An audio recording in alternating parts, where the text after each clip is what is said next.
So, this is a story all about how my life has gotten flipped, turned upside down. And I'd like to take a moment, just sit right there. And let me tell you all about how I'm about to turn 27, having a quarter life crisis, and emotional, chaotic, disastrous turmoil, and raging medical issues. And by you, I mean me, because that's probably the only person that's gonna see this. And that's okay, because I am the only person I'm making this video for. It's you, girl. You're doing it. You're getting through it. Hopefully. I truly do envy people who have posted on YouTube for years, because they're able to take a look and see where they were at any given moment in their life and how far they've come since then. And I'm really hoping that this video is going to give me that satisfaction and inspiration and motivation to keep going, because girl, you're going through it. Like, life's giving it to you, for real, for real, for real. But yeah, like, I just want to break down everything I'm feeling, what I've been going through, and completely articulate those emotions so that there's a place for all of them to live outside of me, because they're all doing the most in here and I'm going to need like a minute. I need a minute. And unfortunately, life keeps going. Well, not unfortunately, okay. Life keeps going and I have to keep going. And with everything that I'm feeling, it's so hard right now to just keep going, keep putting one foot in front of the other. And I'm not doing the best job at that. I'm trying, but I'm not. So yeah, I guess I just want to go through like everything that's been happening in the last few months, because it has truly been a series of unfortunate events and a lot of them are self-inflicted. However, all of that adds up to like just some major health stuff I have going on right now that is completely terrifying. And I'm not going to negate those feelings by saying like someone else could be going through something worse or whatever, because in this moment, how I feel is how I feel. And I feel overwhelmed and I feel stressed and I feel scared. And I know that that doesn't take away the ability for me to have compassion for anyone else, because that's who I am. I do know that I have that ability to have compassion for anything anyone else is going through and to be there for someone. However, in this moment, I'm going through something, and it's also okay for me to feel that. And it's okay for me to express those emotions.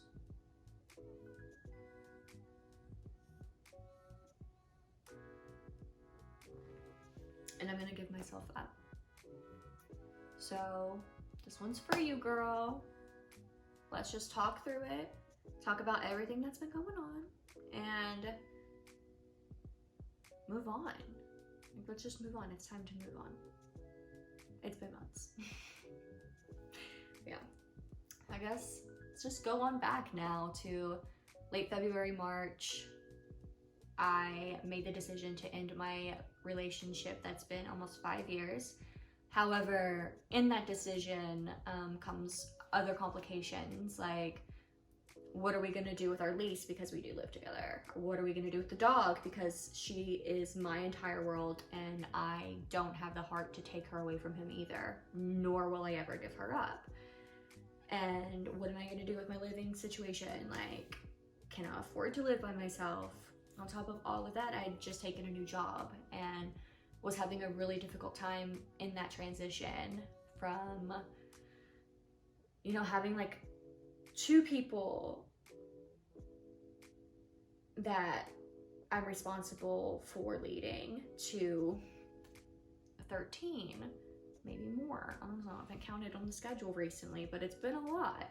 Like, that's a lot of people to kind of take responsibility for and learning an entirely new role. I am still at the same place, but that doesn't negate that it's still stressful, you know, like making such a big change in your life, on top of not understanding where your love life is going, your home life is going. Like, I was having more emotional struggles with like making friends and not posting on YouTube. I was kind of in a low spot. I didn't really have a lot of alone time to like film a video, and that's something that I do hold close to me, because I do, like I said, I do really enjoy being able to look back at a moment in my life and see exactly where I was, whether it's a stupid video or something that I truly like feel passionately about. It doesn't really matter. It's just, it's nice to be able to physically visualize where you were in a moment. And I hadn't been doing that, and that was stressing me out too, because that's something that once I make a commitment, like I'm committed. I don't commit to anything. So whatever I do, like it's ride or die. Like I'm, until the wheels fall off, like I will ride it out. And it sucks when I don't hold a commitment to myself. And I know a lot of people feel that way. And that's just kind of, I guess, where I was with that. There were a lot of other things going on. I definitely had started to eat terribly. I stopped going to the gym. I started drinking more, and just using that as an excuse to cope with like, just, I wanted to just get out of my life. Honestly, I just wanted a moment to like not think about me and to immerse myself into something else. And that's not a healthy way to go about things, but it's definitely something I was doing. And yeah, and all of that kind of leads up to what I assume to be the reason as to like the health issues that I'm having now. It's just like the stress I was feeling. And yeah, I mean, so yeah.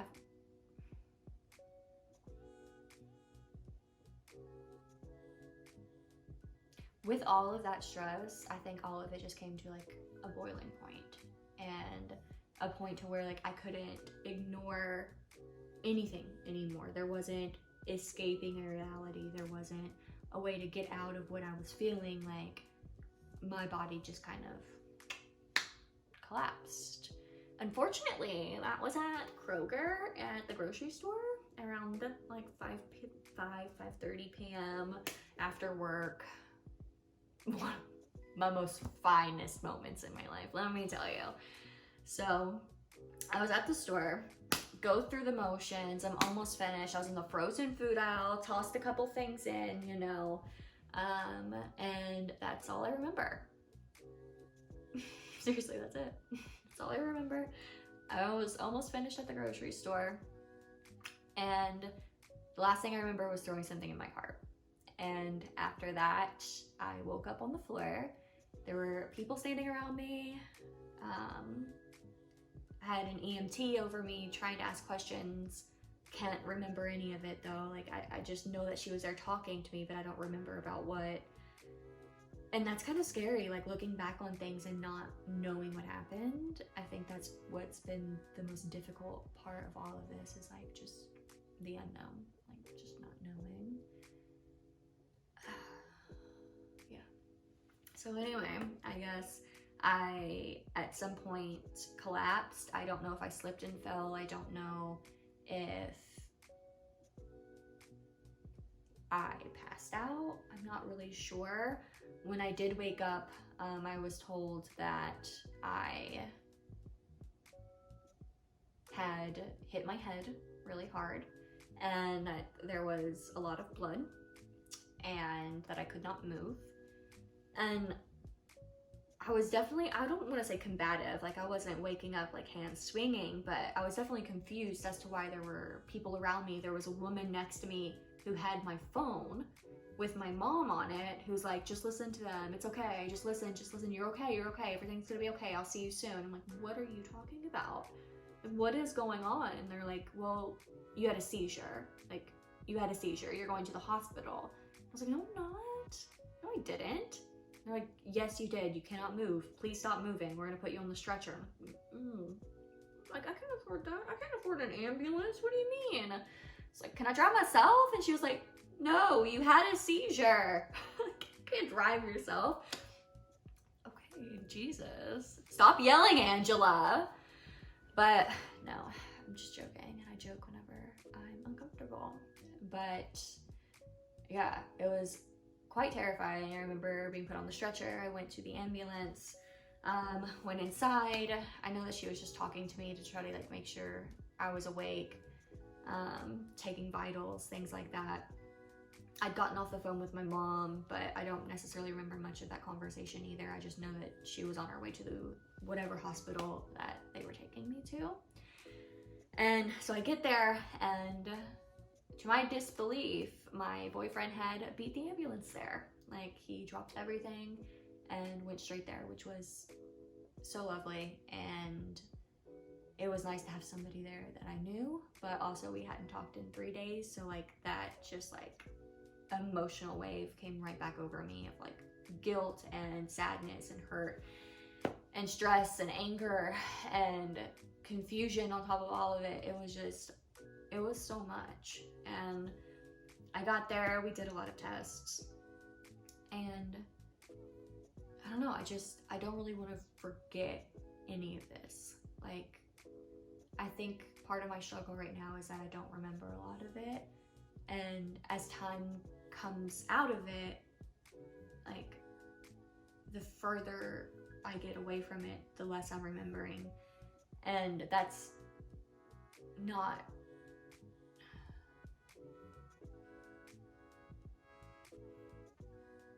what I want, I guess.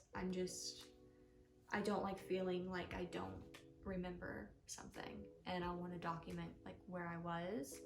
This was a couple weeks back at this point, so I don't necessarily remember everything that's happened, and I don't know everything that did happen. Like, I just don't. And I've been dealing with the emotional repercussions of that for a few weeks now, and I don't want to forget anything else, and I don't want to not have this moment in my life, which I know right now is going to be so pivotal, not remembered. And I want to be able to look back and be like, no, that happened, girl, like that happened. So that's where I'm at. Yeah. I got there to the hospital. They had ran so many tests. I mean, EKGs, so much blood work. I did a CT scan, I did an X-ray, everything. Like, I've done so much stuff in that first couple of hours of me being there, and the doctors were so amazing. They were so amazing. And, you know, it was amazing having my boyfriend there and my family there, and for him to have dropped everything and to have come was so special to me. And I will never admit that to him because I'm really awful at expressing myself emotionally in like an affectionate way, but it did mean a lot to me. And so if he ever sees this, thanks, babe. Appreciate that one. I assume at this point you can kind of see that like we definitely did end up getting back together. It took a couple of weeks, but like he's been great, and I really do appreciate all of the stuff he's done for me, because this one experience has completely altered my entire life as I knew it before, and he's done nothing but been so phenomenal and really great to me and so supportive to me. And for me to have completely like ripped someone's heart out and then still been there,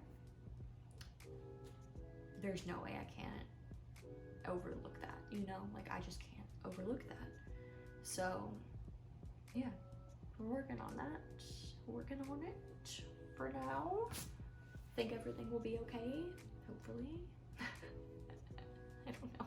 It's a whole other conversation. But yeah. So anyway, going on back to the hospital, I learned that I had passed out for 15 minutes, and that's pretty terrifying. Like, throwing something in my cart to waking up on the stretcher, there was like a 15-minute gap of time that I just didn't know about, and that's wild. And it's just crazy to think like I'm never gonna know what happened, and that's so frustrating, but that's okay. The aftermath of all of this has also been like so I've had to do so many more tests. I've done like an EEG, which is a sleep deprived test, which let me tell you, I am not a girl to be sleep deprived. If I don't have a solid like 6 to 8, I am like a nightmare to deal with. And on top of all of that, the medication I was on for depression and anxiety, it lowers the threshold for seizures. So I had to come off of that. And so I'm withdrawing from a medication I've been on for near 6 to 7 years, which is very difficult to do. I was very irritable and stressed out, and yeah, so being sleep deprived, all of this other stuff. I was supposed to have an MRI the same day, couldn't do it. I'm severely claustrophobic, which is like a whole other area of my anxiety that we can go into, but I'm not.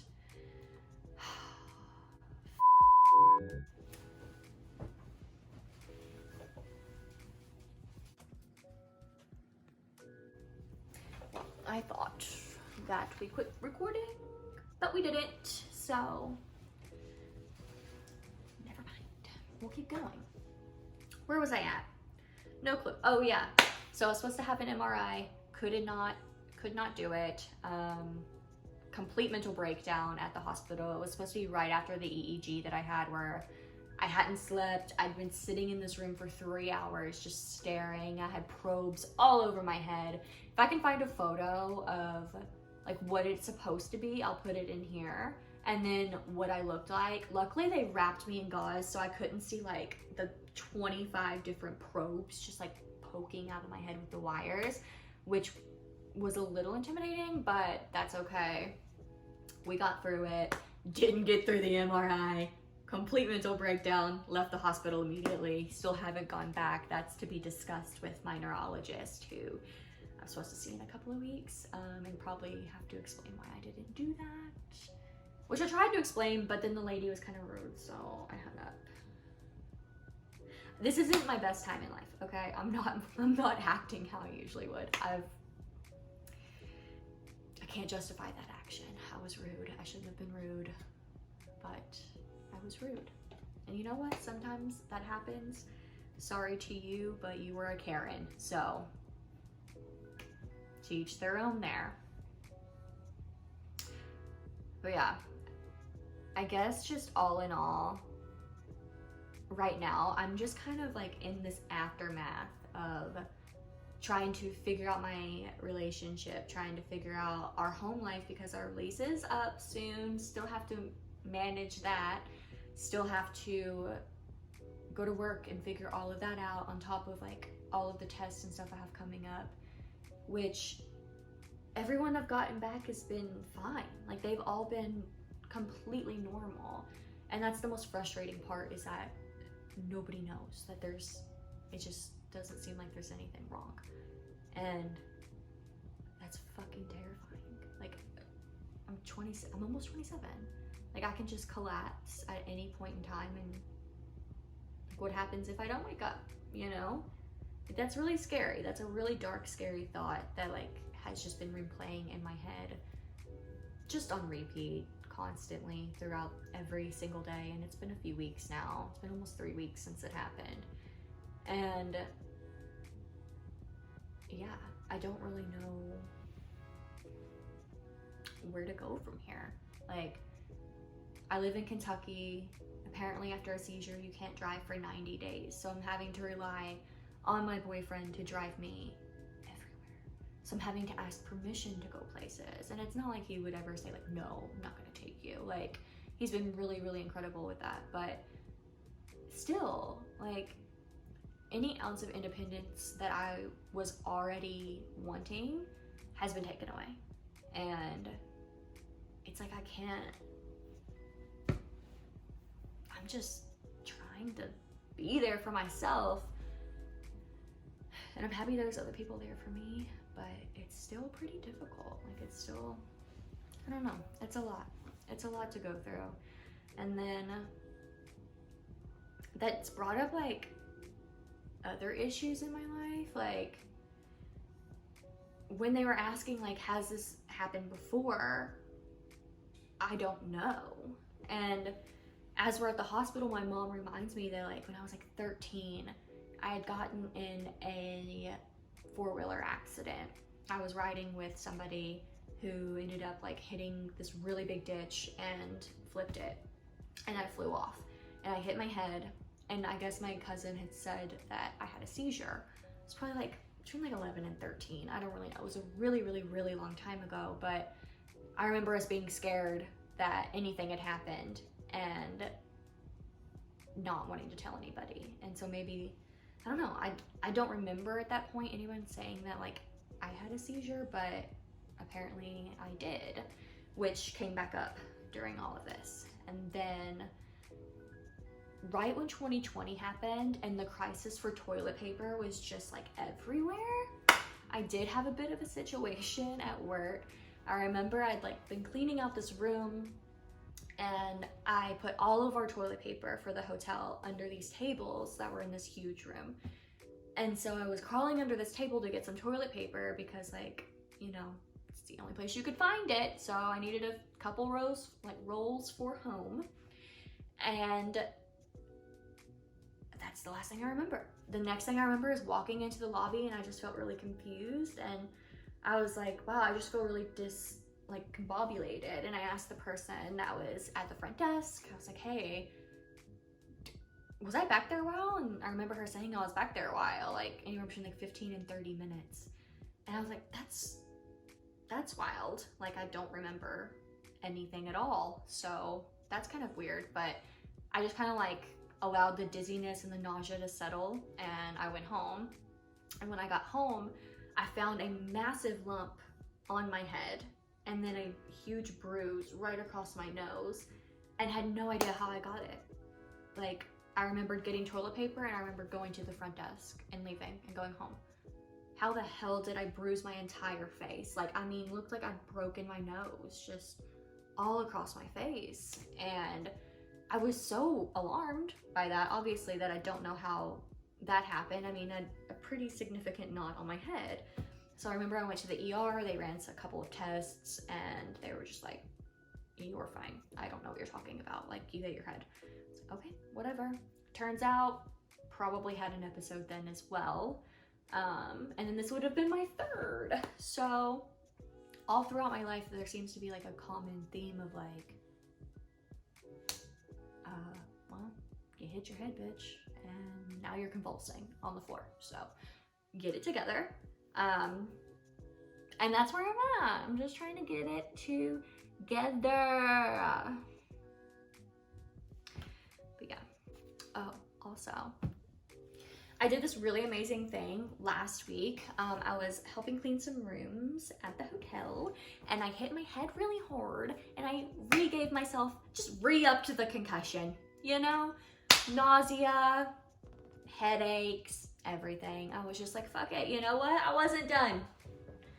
Give me more, why not? Like, what the hell? But yes, essentially, where I'm at right now is I am in emotional distress, and I'm overwhelmed, and I feel very chaotic internally, and if I could delete all of my issues, run away and become some rich millionaire in, I don't know, Europe somewhere, I fucking would, alright? But running away from your problems, maybe that's the lesson I'm trying or needing to learn. Maybe there's a lot of lessons here that I need to learn. I don't know.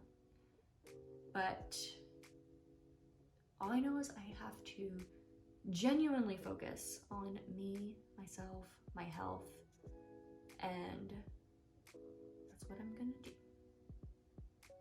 Because I deserve it. I don't know if I believe that, but I don't have another choice. But yeah. So, for whenever you're watching this back, girl, you were here, you fucking did it, and you can get through it. I know you're gonna get through it. As much as I don't believe that right now, I know I will. And I know